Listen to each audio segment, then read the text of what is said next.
we reach a chicken and egg syndrome where you can't achieve a certain level of perfection alone. You need a partner. You need to be in a relationship with somebody. And that's the way that you actually achieve the perfection that you're able to achieve in this life. You can only get so good by yourself. And there's some things that just, when you get into that situation with that special somebody, it's that relationship that helps you to improve. It's that relationship that perfects you and helps you to become the perfect you. So, we need to stop looking for perfect. We really do, because this is the approach that's leaving us frustrated in our dating journey. This is the approach that is, basically holding us back. We're looking around and saying, where are all the good candidates? And really, there are plenty of good candidates around. We just need to redefine what we think of as good, right? We need to loosen up a bit. Now, I'm not suggesting here that we become totally, that we let go of any sense of having standards. Standards are important. Standards help us to make good decisions. I'm in no way here suggesting, and I want to be very clear about this, that we are interchangeable parts, that you can just take any man and any woman and put them together and they can be blissfully happy if only they make the right choices.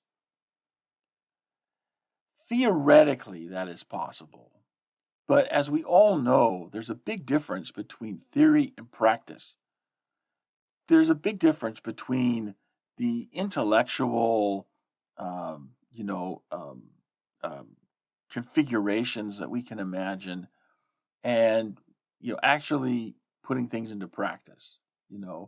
When the rubber hits the road, that's when you find out what things are really worth. And, you can say all you want about how any man and any woman can make a go at it. But the fact of the matter is, when you put that into practice, you're going to find that some matches require more work than others to work. So what we're really looking for is a match that requires a minimum amount of work in order for us to get the joy that we want to get out of the relationship. That's really what we're looking for.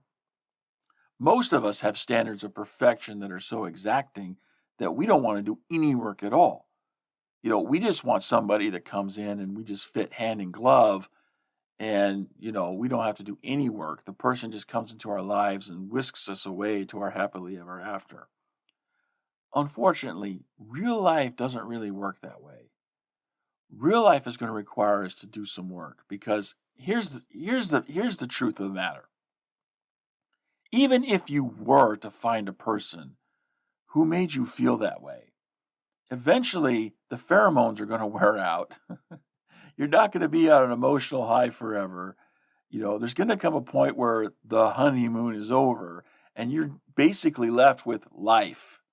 You're left with real life. And so there comes a point where you just learn to live and you live your lives together. I mean, there comes a point where the magic is just gone. And so you need to focus on, okay, so at that point, you're going to have to do work in order for the relationship to work. So sooner or later, no matter, how this happens, no matter who you get paired up with, you're going to have to do some work. So I think the key to making progress in our dating journey is to look for someone who is the right type. You're not looking for the right one, you're looking for the right type. And there are multiple people who are the right type.